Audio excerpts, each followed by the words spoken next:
চুয়াডাঙ্গার অন্তত ১৫ লাখ মানুষের চিকিৎসার ভরসাস্থল সদর হাসপাতাল, কিন্তু অনেকদিন ধরেই হাসপাতালটিতে মিলছে না যথাযথ চিকিৎসা সেবা। বাধ্য হয়ে রোগীদের যেতে হচ্ছে বেসরকারি ক্লিনিক ও প্যাথোলজিতে।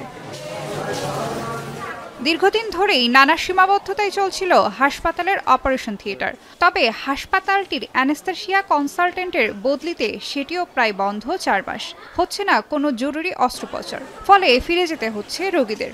জেলা সদর হাসপাতালে ভর্তি হয়েছি, কিন্তু বলছে এখানে অজ্ঞানে ডাক্তার নেই। কুষ্টিয়ায় যান, অন্য জায়গায় যান, এখানে এখন অবশ্যই ডাক্তার নেই, এখন ১-১.৫ মাস পরে ছাড়া হবে।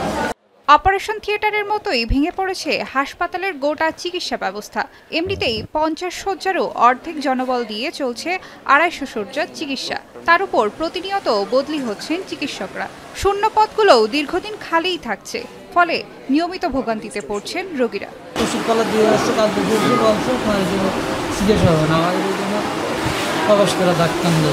ডাক্তার আমাদের কনসালটেন্ট যেভাবে প্রেসক্রাইব করে শুধুমাত্র আমরা সেই চিকিৎসাটাই দিই, তাদের সুবিধা অসুবিধা দেখি। ৪ মাস যদি অ্যানেস্থেসিয়া ডাক্তার না থাকে, সেখানে কোনো জবাবদিহিতা নেই। যদিও হাসপাতাল কর্তৃপক্ষ বলছে তাদের নানা সীমাবদ্ধতার কথা।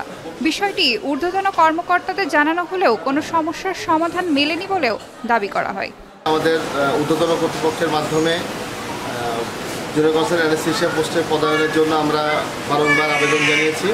তো আমরা আশা করতেছি ইনশাআল্লাহ অতি সত্বর এই জিনিসটার সমাধান হবে। প্রতিনিয়তই আমরা আসলে যোগাযোগ রাখছি এবং এই বিষয়গুলো জানাচ্ছি, যাতে এখানে একজন অন্তত অ্যানেস্থেসিয়া কনসালটেন্ট যাতে নিযুক্ত হয়। আমরা বারবারই চেষ্টা করছি যে একজন অ্যানেস্থেসিওলজিস্ট এখানে যাতে পোস্টিং হয়। সেই ক্ষেত্রে আমাদের এটা খুবই অত্যাবশ্যকীয়। আমরা সবসময়ই উপরে কথা বলছি, কিন্তু আমরা এখন পর্যন্ত ফলপ্রসূ কোনো রেজাল্ট পাইনি। ১৯৭০ সালে স্থাপিত সদর হাসপাতালটির নানা অব্যবস্থাপনায় প্রতিনিয়ত ব্যাহত হচ্ছে এখানকার জরুরি স্বাস্থ্যসেবা। আর তাই সমস্যা দ্রুত সমাধানে কার্যকর উদ্যোগ গ্রহণ এখন সময়ের দাবি বলে মনে করছেন এলাকাবাসী। এখন চুয়াডাঙ্গা।